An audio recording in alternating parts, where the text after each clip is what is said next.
स्वागत है दोस्तों स्टडी फॉर यूपीएससी में। हम लोग अब science and take current affair पढ़ रहे हैं टॉपिक वाइज में ही। और फरवरी तक हम लोगों ने मार्च का पार्ट 2 तक पढ़ लिया था, अभी पार्ट 3 है और फिर हम लोग अप्रैल पार्ट 1 भी पढ़ने जा रहे हैं 2025 का। ध्यान दीजिए। तो एक टॉपिक जो आपको चर्चा में रहा वो है सौर वायु और मैग्नेटोस्फीयर का संपर्क से रिलेटेड टॉपिक। एक्चुअली है ये कि नासा का जो मैग्नेटोस्फेरिक मल्टी स्केल मिशन है ना, उसने पृथ्वी के पास जो टकराव रहित है ये शॉक तरंगों द्वारा कण कैसे त्वरित की जाती है इसके बारे में आपको बताया है। इसलिए ये टॉपिक चर्चा में आ गया, सौर वायु और मैग्नेटोस्फीयर संपर्क। कौन सा मिशन है?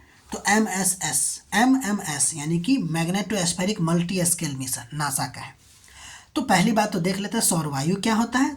सूर्य से निकलने वाला जो चार्ज कणों की धारा होती है, जो मुख्यतः इलेक्ट्रॉन और प्रोटॉन का होता है, उसी को हम लोग सौर वायु कहते हैं। और यह बहुत तेज गति से, ध्यान दीजिएगा, बहुत तेज गति से पूरे सौर मंडल में फैलती है। सौर वायु के बारे में इतना काफ़ी है। अब देखिए मैग्नेटोस्फीयर क्या होता है। तो पृथ्वी के चारों ओर जो फैला हुआ चुंबकीय क्षेत्र का कवच होता है उसी को हम लोग मैग्नेटोस्फीयर कहते हैं। और ये इसका एक बहुत इंपॉर्टेंट पॉइंट ये है कि ये पृथ्वी को हानिकारक सौर विकिरण और सौर वायु से आपको बचाने का काम करता है। ठीक, अब सौर वायु अगर मैग्नेटोस्फीयर से संपर्क बचाने का काम करता है सौर वायु से, अब अगर संपर्क होता है तो कैसे कैसे प्रोसेस होता है, तो ये देखिए। तो इसके संपर्क से हमको निम्नलिखित घटना देखने को मिलेगा। जैसे पहला देखने को मिलेगा बोसॉक, है ना। ये बोसॉक एक क्षेत्र होता है, मतलब जब सूर्य से निकलने वाली सौर वायु बहुत तेजी से न बढ़ेगा, देखें ना यहाँ पे बहुत तेजी से आपको गति करती है और पृथ्वी के चुंबकीय क्षेत्र की ओर बढ़ती है, तो वह सीधे अंदर प्रवेश नहीं करेगी। ठीक है ना। होगा ये कि मैग्नेटोस्फीयर के पास पहुँचते ही सौर वायु की जो गति होगी ना, यानी कि उसकी धीमी हो जाती है। तो ये सौर वायु की जो गति धीमी होगी और रुकने जैसी जो स्थिति हो जाती है वो एक सीमा पर होती है, जिसको हम लोग क्या कहते हैं, बोसॉक कहते हैं। तो बोसॉक एक सीमा है जहाँ पे सौर वायु जो है वो आपको क्या होता है, जब पृथ्वी के मैग्नेटोस्फीयर के पास पहुँचती है तो अचानक से उसमें टक्कर होता है और ये हाथ जैसे देख रही है ऐसे आकर पीछे हटता है। ठीक है ना। तो वो एक सीमा बनता है जिसको हम लोग कहते हैं बोसॉक। ठीक है। उसके बाद एक और टर्म देखना पड़ता है जिसको हम लोग कहते हैं मैग्नेटोपॉज। अब ये वो सीमा होता है जहाँ पे सौर वायु का दबाव पृथ्वी के चुंबकीय क्षेत्र के दबाव के बराबर हो जाता है।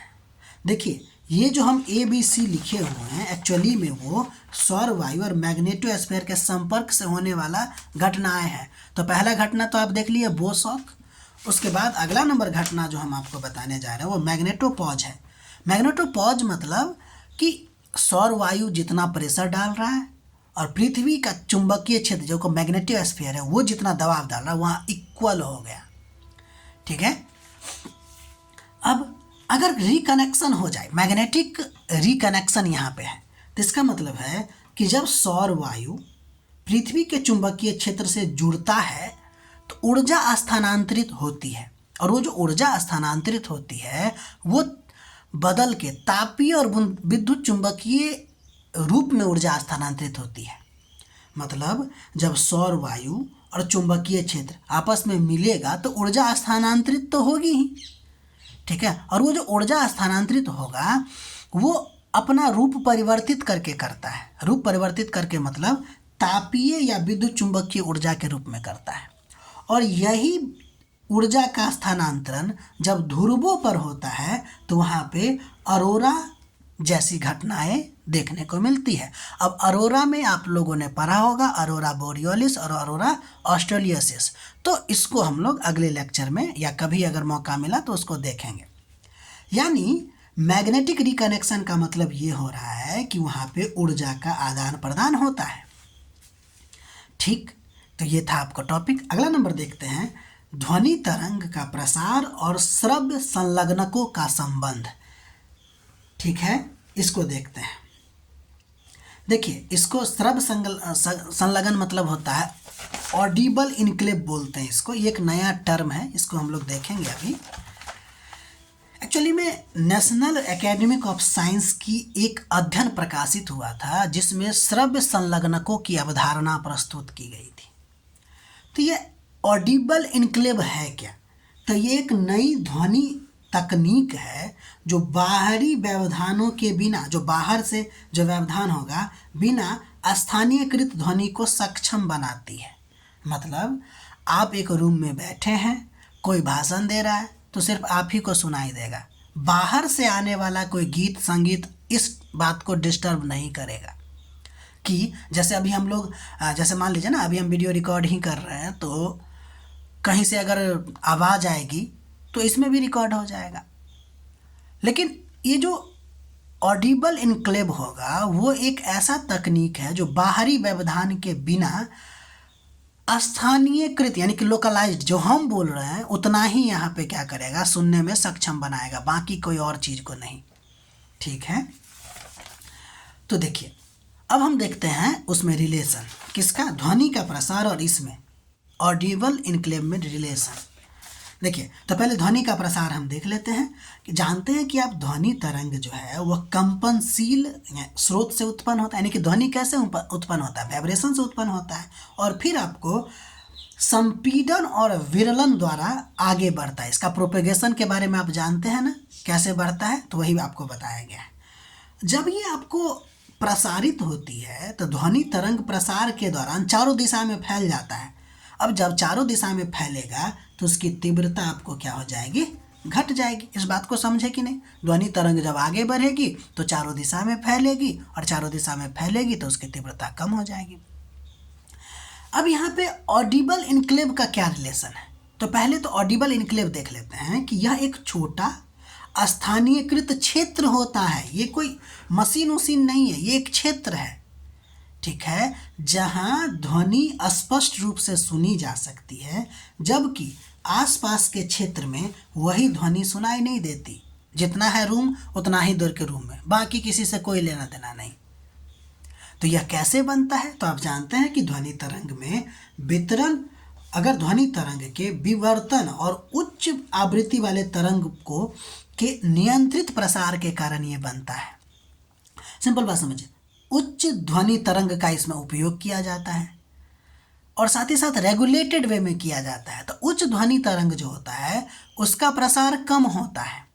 ठीक है, और इसीलिए वहाँ पे मतलब स्पष्ट रूप से भाषा या कोई भी ध्वनि सुनाई देती है। अगर हम ऑडिबल इनक्लेव की प्रमुख विशेषता की बात करेंगे तो यह केवल निश्चित स्थान पर ही सुनाई देता है और आसपास के शोर से या डिस्टरबेंस से डिस्टर्ब नहीं होता। या फिर कहा था आसपास के शोर, इसमें इस क्षेत्र में शोर का कोई मतलब ही, योगदान ही नहीं होता है। ठीक है, अगर हम ध्वनि का प्रसार और ऑडिबल इनक्लेव में संबंध देखें तो ऑडिबल इनक्लेव में उच्च आवृत्ति के तरंग का उपयोग किया जाता है। ठीक है, और इन तरंगों का विवर्तन कम होता है, इसलिए वो कम फैलता है। आप देखें ना कि जब ध्वनि का प्रसार होता है तो वो जब आगे बढ़ती है तो फैल जाता है, लेकिन ऑडिबल इनक्लेव में उच्च आवृत्ति का तरंग यूज करते हैं जिसका विवर्तन कम होता है और वो कम फैलता है। परिणाम स्वरूप ध्वनि सक्रिय और केंद्रित बीम के रूप में प्रसारित होता है। ठीक, अब हम लोग अप्रैल 2025 में पहुंच गए हैं और अब इसमें जो हम लोग देखेंगे एक कैटरिन प्रयोग है, KATRIN प्रयोग। एक्चुअली में यह प्रयोग जो है वह न्यूट्रिनो के द्रव्यमान मापने का एक प्रयोग है। ठीक है, जब हम कैटरिन की बात करते हैं तो इसका फुल फॉर्म क्या है, द कार्लसरूहे ट्रिटियम न्यूट्रिनो प्रयोग है ये, या एक्सपेरिमेंट है। ध्यान दीजिएगा, ये जो कैटरिन है वो आपको जर्मनी में स्थित है। एक्चुअली में ये जो कार्लसरूहे है ना, वहाँ का एक इंस्टीट्यूट है, तो ये जर्मनी में स्थित है। और ये है क्या, तो एक भूमिगत उच्च परिशुद्धता प्रयोग है जिसका उद्देश्य आपको न्यूट्रिनो के द्रव्यमान को अत्यंत सटीकता से माप करना होता है। मतलब कि ये जो कैटरिन प्रयोग है ना, वो एक्चुअली में न्यूट्रिनो के द्रव्यमान को मापने का एक एक्सपेरिमेंट है। अब ये न्यूट्रिनो क्या होता है यहाँ पे बस छोटा आपको बता दिया गया। जब हम फंडामेंटल साइंस जब पढ़ेंगे तो उसमें आपको पढ़ना पड़ता है मॉडर्न स्टैंडर्ड ऑफ पार्टिकल्स के बारे में, जिसमें नहीं कुछ तो कम से कम 10 से 12 पार्टिकल के बारे में आपको बताएंगे, ठीक है ना। उसमें न्यूट्रिनो भी आपको बताया जाएगा, न्यूट्रिनो, हैड्रॉन, लेप्टॉन, ठीक है ना, ये सब आपके बारे में आपको बताया जाएगा। तो यहाँ पे न्यूट्रिनो के बारे में बात करते हैं, क्वार्क और भी बहुत सारा चीज़ है। तो न्यूट्रिनो की जब हम बात करते हैं, ये अत्यंत सूक्ष्म, उदासीन होता है विद्युतीय रूप से और बहुत कम द्रव्यमान का कण होता है, और ये जब पदार्थ से गुजरता है ना तो बिना किसी टकराहट का, यानी कि सिंपल बात समझिए कि न्यूट्रिनो और पदार्थ के बीच में किसी भी प्रकार का रिएक्शन या क्रिया ही नहीं होता, इसलिए ये सीधा बिना किसी टकराए हुए निकल जाता है। जब हम इसको पदार्थ के आर पार करवाते हैं तो इसमें सीधे ही आपको क्या होता है कि निकल जाता है, ठीक है। तो ये रहा आपको अप्रैल का 2025 का हम लोग शुरू कर दिए हैं। इसी तरह अभी आगे बढ़ता रहेगा ये। अगर आप लोग को हमारा प्रयास अच्छा लग रहा है तो लाइक कीजिए, शेयर कीजिए, सब्सक्राइब कीजिए।